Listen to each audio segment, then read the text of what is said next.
Welcome to the HIT podcast, H.I.T, Human Resources, Insurance, and Technology. I'm your host, Toby Kennedy. As we do every week, we're dropping into your feed with what I hope are bite-sized, digestible, well-curated conversations going on in the space. This week's episode will be no exception for you.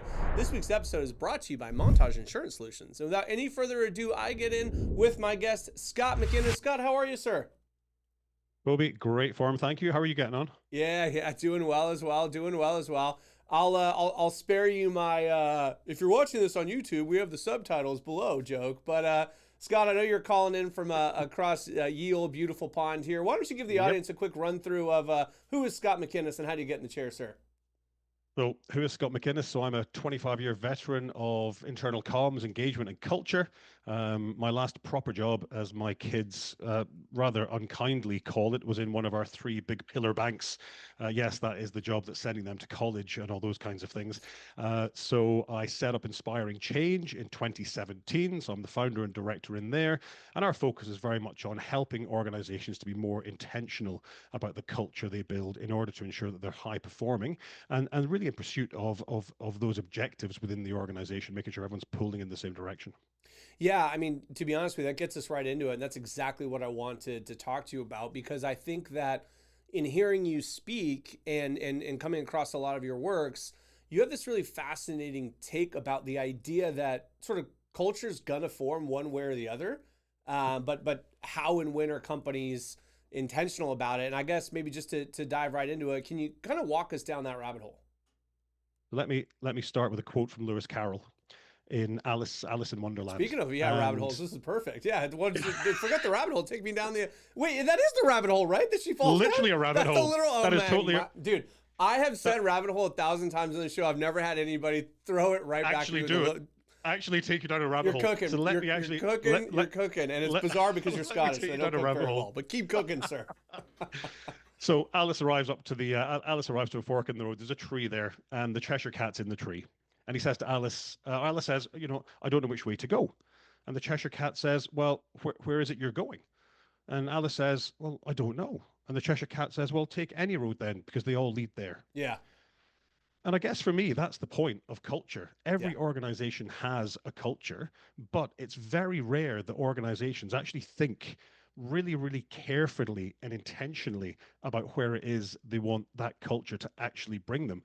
So a lot of the work that we do with our clients, often they'll say, well, come in and find out what the culture is that we have right now.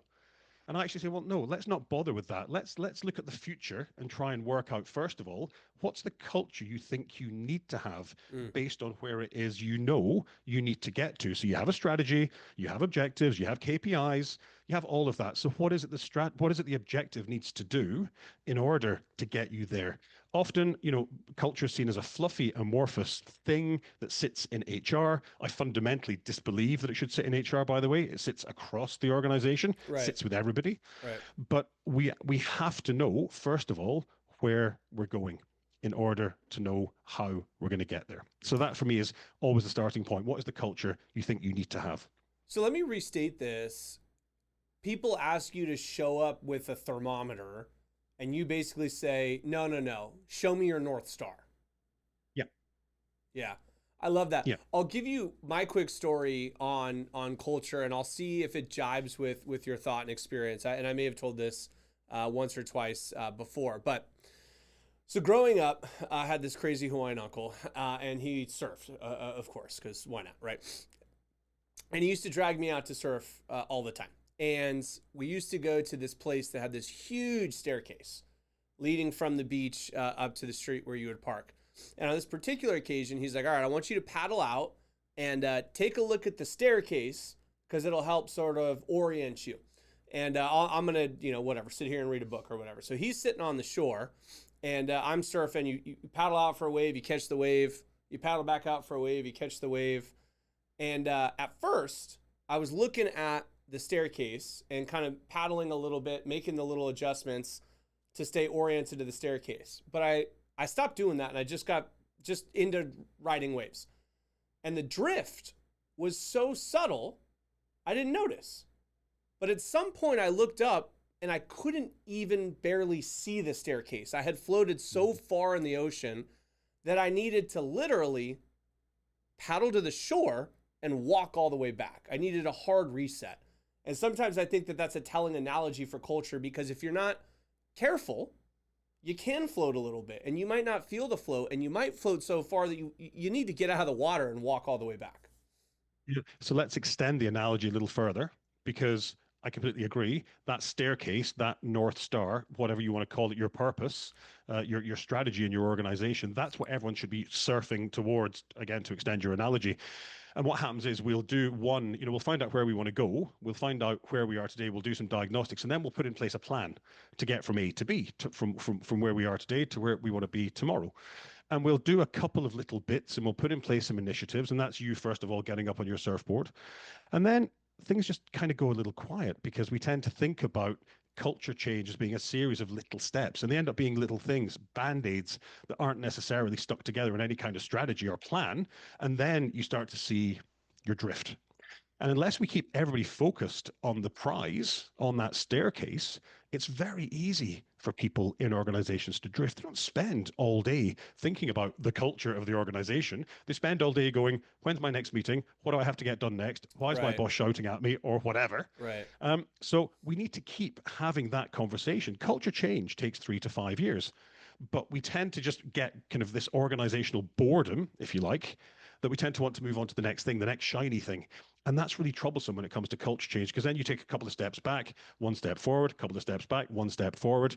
And that's a challenge. If we can keep focused, then actually what happens is, back to your surfing analogy, you learn the sea, you learn the motion, you learn the waves, and then very naturally, you just end up steering back towards that staircase in your story. So I love what you're getting at. And I sometimes think a little bit linearly. And so maybe let me begin at what I perceive to be the beginning, which is, hey, Toby, uh, I'm an expert on culture and shaping culture. And it sounds like step one is figuring out your staircase, your North Star, your strategy, so to speak. So let me ask you, like, how does a company do that? It's interesting that we often talk about the fact that the culture isn't owned by the top of the organization. It's owned by everybody, which it categorically is. I believe that. It has to be shaped by the top of the organization, because that CEO and senior leadership team are the ones who are closest to what it is you're trying to achieve as an organization. They're closest to your organizational strategy. So if you think about an organization which is very old, maybe it's an old manufacturer, it's been around for a couple of 100 years, they've always done things the same way, they might even be using the same equipment that they've been using for a couple of 100 years, Sure. and they've always done things the same way. Yeah, and they're making shoes, let's just say, but they're in a market which is being absolutely nailed by cheap imports from the East. They've got to start to change what they do. They've got to be a little bit more fleet of foot. They've got to be a bit more agile. They've got to be more innovative. They've got to be quicker to change.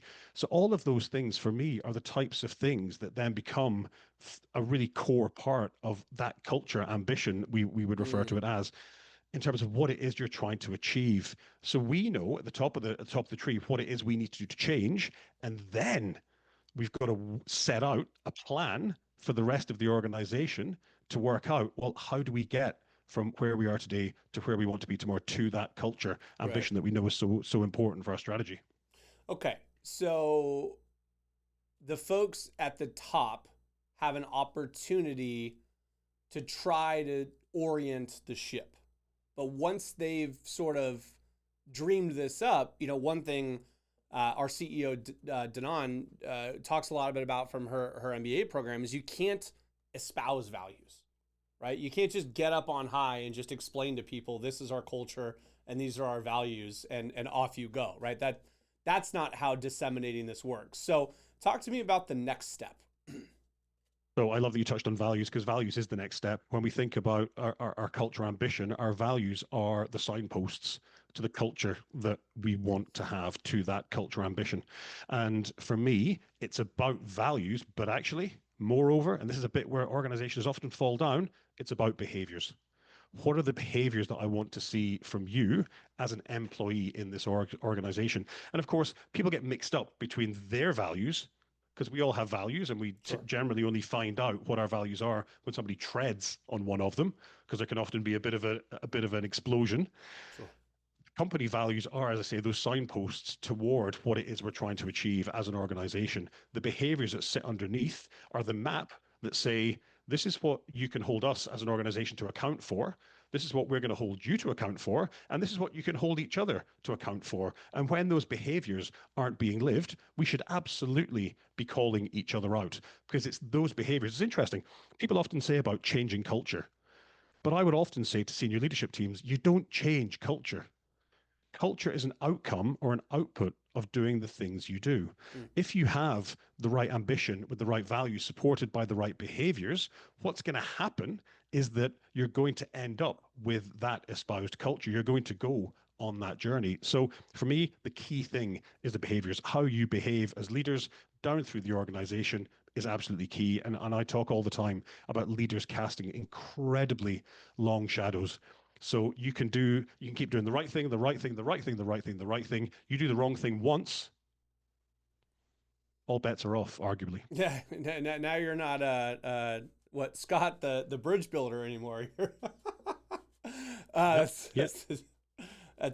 I'll leave that because I don't know that it's appropriate for this podcast, sir. But what I will say is, one of my favorite business expressions is "you get what you tolerate," right? Yeah. And so when you talk about, I like that. You're writing that down. That's good. That's good. I'm influencing you now. When you talk about behaviors and how those become kind of the outcome, right? And maybe like a fitness analogy, like you don't just say like, I want to be fit. It's like, well, you do a lot of proper eating, you do a bit of working out, you do all those things. And oh, likewise, by the way, you string together 3-4 good days in a row, every single meal, and then you blow it up, with Taco Bell. It's like, well, you're going to backslide further than you'd think, right? You really need to string together a series of good decisions. But I guess what I'm getting at is, do we tie this to scorecards? Do we tie this to performance reviews? Like, how does an organization say, all right, we've got clarity on the types of behaviors that we do and don't want to tolerate,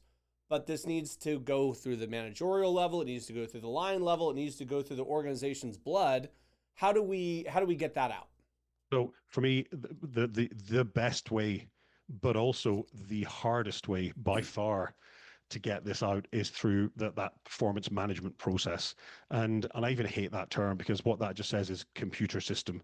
And whenever you say performance management to anybody, they just go, oh my God, the performance management system. And I'm like, no, it's just an opportunity for you to sit down with your people to have a conversation about how you're going to get them closer to where they need to be in terms of the objectives that you've hopefully set for them at the beginning of the year, aligned with your team objectives, your divisional objectives, and your organizational objectives. How do you get them closer to that, but using those values and behaviors as that map, as I said earlier on, to get there? And when those people aren't living those behaviors, when they're not really espousing those values personally and into their team, that's really troublesome. But it's also really poor. And actually, I had a conversation with someone the other day about a member of their team who was really underperforming. And I said, has anybody had a conversation with them about where they're underperforming and how perhaps they could improve before you have to have that slightly more difficult conversation, which involves them perhaps not working in this organization anymore? Because it's a little bit like the customer that has a steak in a restaurant. Order a medium rare, cuts into it, and it's well done or rare, pick whichever one, and they don't say anything about it until the end of the meal.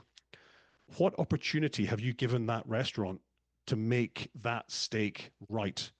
And if you don't do really good performance management where you're helping people along the track with those values in mind, what opportunity are you giving them to nudge and make them better? And the answer is none. Because what happens is we wait to, we might do an objective setting at the beginning of the year, a mid-year review, kind of everything's okay. And at end of year, you got a D or an E, which is the bottom of the scale. Well, why did I get that? Because you weren't doing these things. But why didn't you tell me? Good question. Yeah, I often, I wonder if this is a fault of mine, but I would ask you that directly if this is a fault or something you would encourage people to do.